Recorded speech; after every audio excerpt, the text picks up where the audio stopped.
I wanted to start out today by announcing something that people have been asking for a while, which is, when is your book coming out? Because this week, I'm really grateful to have gotten a deal with Rodale to publish my book December 2nd on the Bulletproof Diet. So that's coming up. So I'm an author and soon to be another author. We mentioned the podcast. I've been around for a while in Silicon Valley. But being a human guinea pig is the reason I've actually managed to stay around in Silicon Valley for a while, and we're going to talk about that today. There's also the idea of being a human performance consultant. What the heck is that?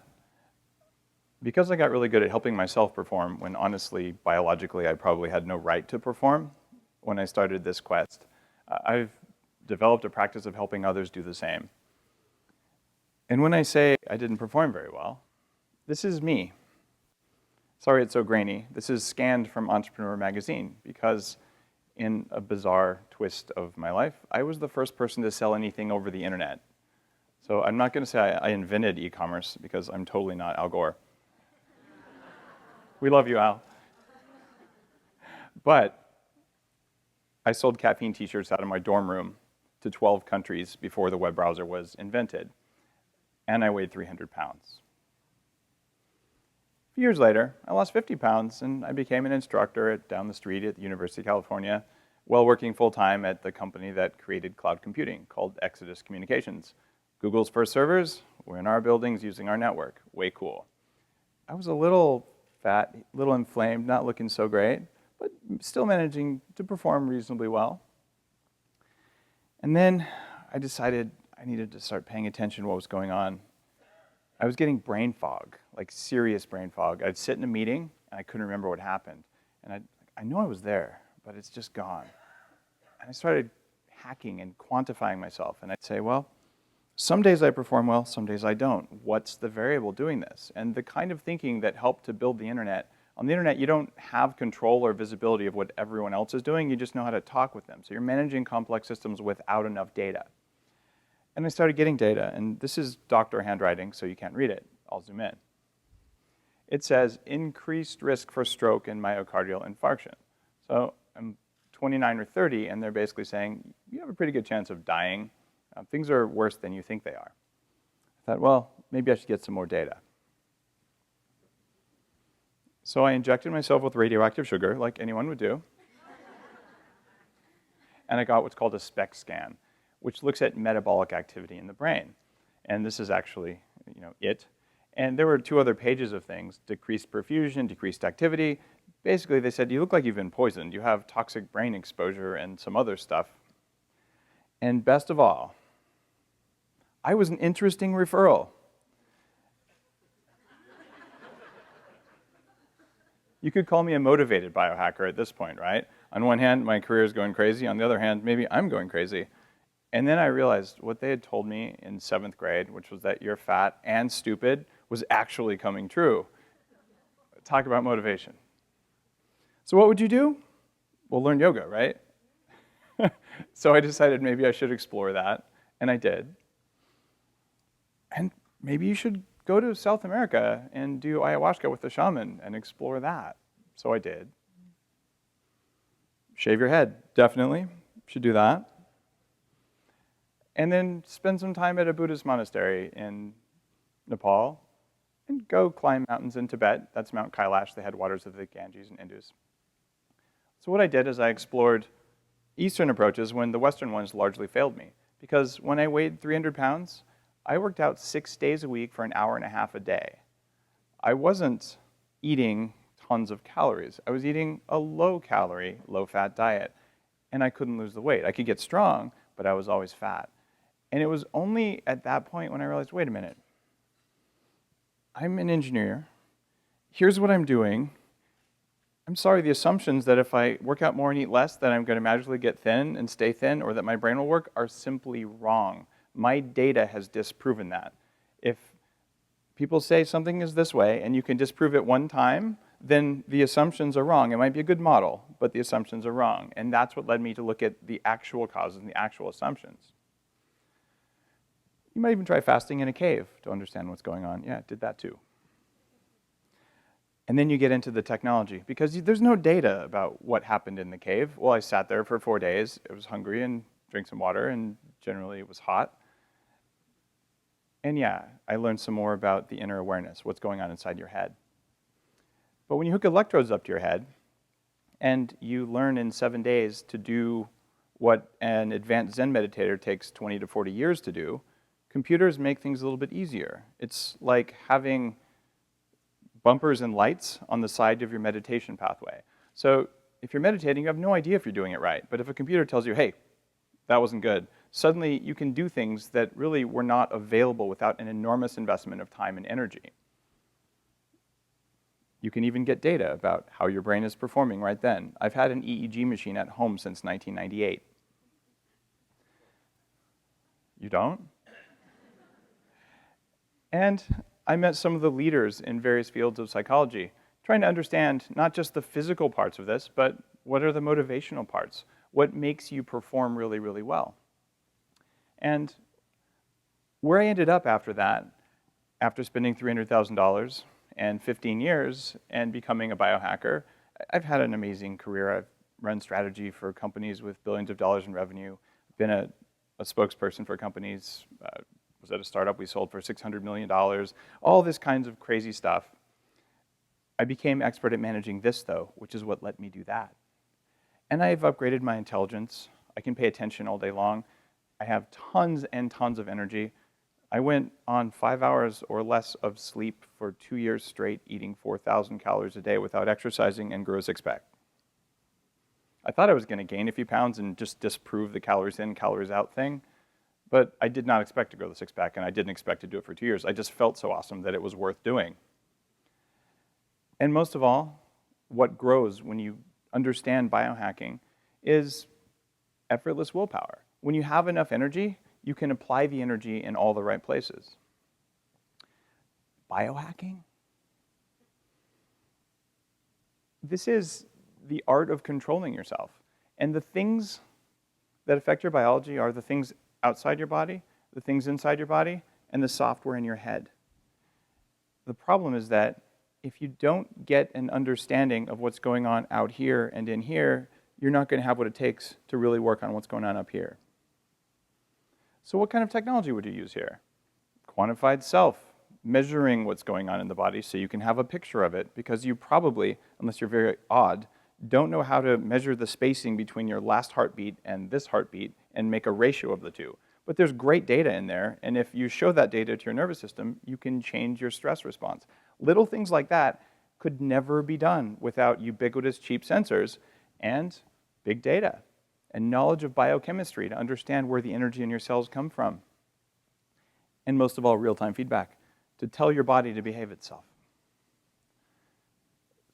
So how do you biohack? This is really the meat of what I want to share with you all today. When you have enough energy in your body, in the cells themselves, the body will first take care of the oldest system in the body. This is the reptile part of your body.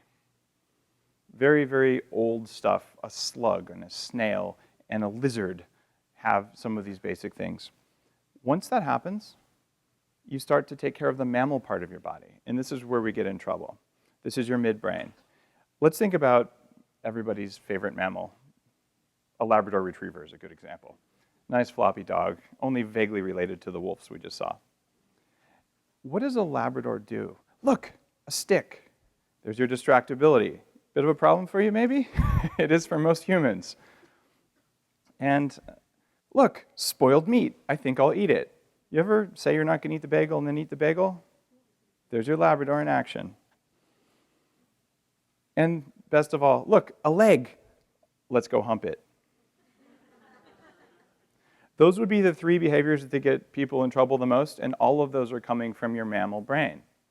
Because we are amazing survival machines designed to survive locusts, plagues, earthquakes, probably comets if you go back far enough, we can survive entirely as mammals. The species will propagate. We will still have sex, we will still eat, and we will still avoid things that kill us without really having to do any thinking at all. And if you don't believe that, accidentally lean on a hot stove and pull your hand away and then realize how hot it was. If you think you're in charge of your body, you simply aren't, because some system that you don't own and control made you move. And that, honestly, should scare the crap out of you. Because if you don't understand that system and learn how to control it, it will control you, because it's faster than you are, even though it's far dumber than you are. And the scary thing is that this energy that you get from eating things and from breathing, first it feeds the reptile, then it feeds the Labrador, and only after that's done does it feed the human part of your brain, your prefrontal cortex. So if you want to spend time in the state where your brain works the way you want it to work, you better pay attention to how things are fueled and how you maintain the hardware system, because it eats first, you eat last. Let's talk about a couple techniques, the ones that have really risen to the top in biohacking. The first one is sleep. I mentioned that I slept only 5 hours a night. How is that possible? Well, it turns out the world's largest sleep study with 1.2 million people, so much data, when they did it in the 80s, they couldn't crunch the numbers. So someone figured out a little bit later that the data was available, and they crunched the numbers on their iPhone. Okay, maybe on Amazon. But the cool thing there is they found that people who lived longest slept 6.5 hours. People who slept 8 hours died more often than people who slept 6.5 hours. So obviously this means you should only sleep 6.5 hours to live a long time, right? Oh, that whole causation problem. No, what that data actually tells us is that people who are healthy need less sleep. People who sleep 9 hours a night and need 9 hours a night die more often than people who sleep 6 hours a night. Interesting. And the death curve for people who slept only 5 hours a night was not that different from the 6.5s. So I'm not saying 5 hours a night is optimal. It's not, for a lot of circadian reasons. But I'm saying healthy people can do it and do it and do it and do it all day long and all night long, and they totally don't die. They don't get sick. They don't stop performing. That's just what they do. And I did it. If you're going to do that, though, you better eat for sleep. And I write a lot about sleep hacking on the site. I'm not going to tell you all about how to do that. Make for a calmer sleep environment. Reducing electromagnetic fields. If you don't believe me, use any of the available sleep monitoring technologies. My two favorite ones are Sleep Cycle. It's an app that's like $2 on your iPhone. Or Bedit, which is an embedded sensor that you can put under your mattress. I love Bedit. Do that and put a Wi-Fi router next to your head and watch what your sleep quality does. It's not that hard to tell. Also, stop staring at bright white and blue lights before bed. The last time you look at a bright light, whether it's from fluorescence overhead or just from the screen you're staring at before bed with the brightness turned all the way up, that is going to mess with your sleep. So when you do that, you have a 4-hour window where you don't make melatonin. So you can change these things easily and track the results. Let's talk about exercise. Well, overexercise is an endemic problem with the clients I work with. Walking isn't exercise, that's called moving. Workouts actually push the body's limits. So to work out, 15 minutes once a week is enough. And that sounds like a big claim. There's lots written on my website about that. You might want to do that twice a week if you're really into it. But the more you exercise, the more you must recover. So if you think you're going to be a hedge fund manager and an Ironman triathlete at the same time, you probably can do it, and it's probably going to take years off your life. Because the real pro athletes do two things. They exercise and they rest. And if you're going to exercise like a pro athlete, work like an entrepreneur 50 hours a week, be a family person, and somehow sleep and recover, probably not going to work. Less workouts, more useful workouts. You can cheat. Whole body vibration can give you the effects of a long walk in a shorter period of time. And electricity works. In fact, I'm 42. I don't really exercise very much right now, but this is all from electricity. I've done a CrossFit workout in the last few months. And twice a week, I stick electrodes to my body. Is it the optimal way to live? I'm not really sure, but I'm having fun. In terms of fuel, the Bulletproof Diet infographic is free. You can download it. There's extensive research into this. But what's different about it is it's stack ranked. So you're going to eat some fat. These are the ones that are less inflammatory, that contribute more to human performance. And these are the ones that don't. You don't have to eat perfectly, and there is no one perfect diet. But if you have a roadmap that says these ones are likely to work pretty well, start there, and then degrade things from there until you like your level of performance, that works.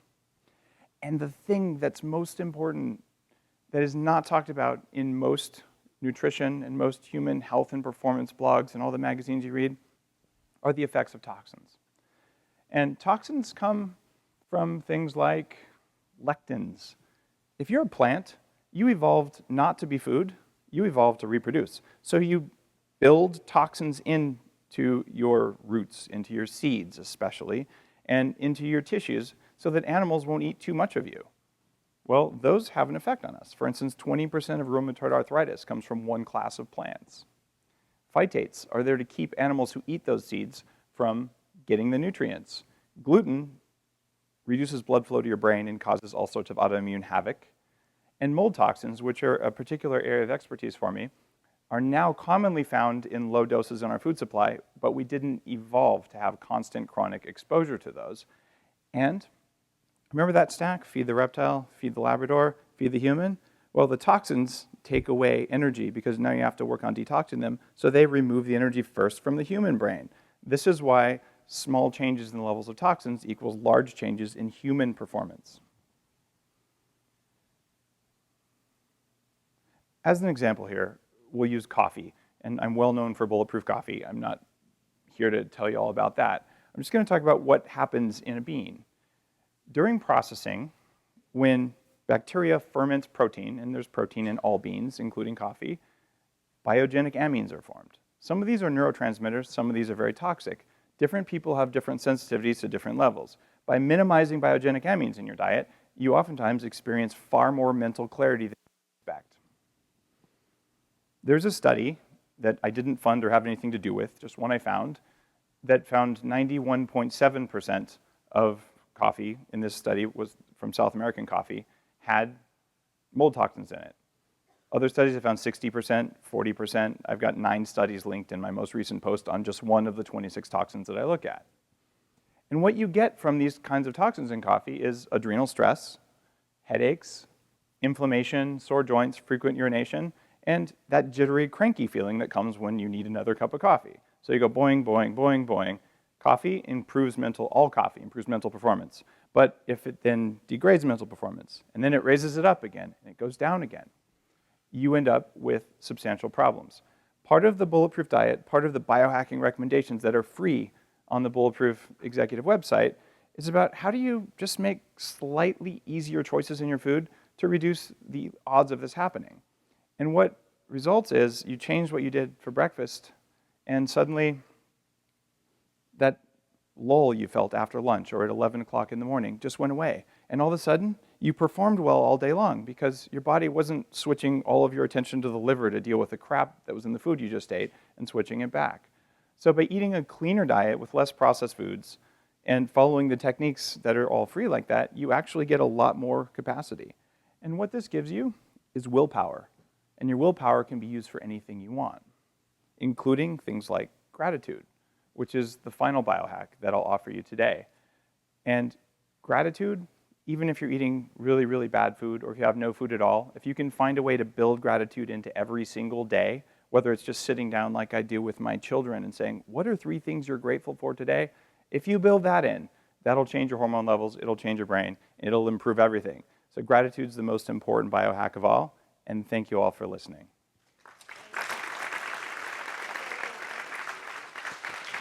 Thank you so much, Dave. We're going to take a short Q&A. We're about to break for lunch, but there's some questions out there. Dave's available to answer some of them. Yes? What are your opinions on alcohol? What are my opinions on alcohol? There's a free infographic on the site where I stack rank alcohol from the one that causes the least brain fog, which would be highly distilled, purified potato vodka, to the one that causes the most brain fog and detox reactions, which is beer, followed by red wine. Sorry. That said, you can make wine much safer. There are techniques to do it, and I actually write about some of those on the blog. Also, if you're going to drink alcohol, there are things you can do in your biochemistry to change the way your body processes it and even to bind some of the toxins that naturally occur so that you can enjoy alcohol without paying the costs that so many people pay without knowing it. Okay. If you're working on a computer late into the evening, Is there some any kind of wear glasses like you're wearing to do? If you're working on a computer late at night, what do you do? Well, first of all, you sign up with Bono to be training for rockstar status. Or you install free software called Flux, getflux.com. Flux will turn down the brightness and remove a lot of the blue spectrum from your computer. It is so simple and easy. I've been using it for, I think, almost a decade now. It is remarkably good, and it doesn't cost a nickel. You can also get blue blocking glasses for about $6 on Amazon. They're yellow. And if you put those on, you might look a little dorky in the evening, but you will sleep deeper, you'll sleep better, you'll sleep more efficiently, you'll feel better in the morning. And people with problems like depression and other psychological issues oftentimes experience huge improvements just from getting rid of bright blue light in the middle of the evening and before bed. It's just amazingly cheap. Okay, we have time for one more question. All right. Well, Dave, thank you so much. Thank you. Dave was generous enough to donate the time of his barista and Bulletproof coffee in the back. So if those of you that want to try it, make sure you go get some. And then thank you, Dave. You going to hang out for a little bit? Yeah, I'll be around for a little while. Okay, awesome.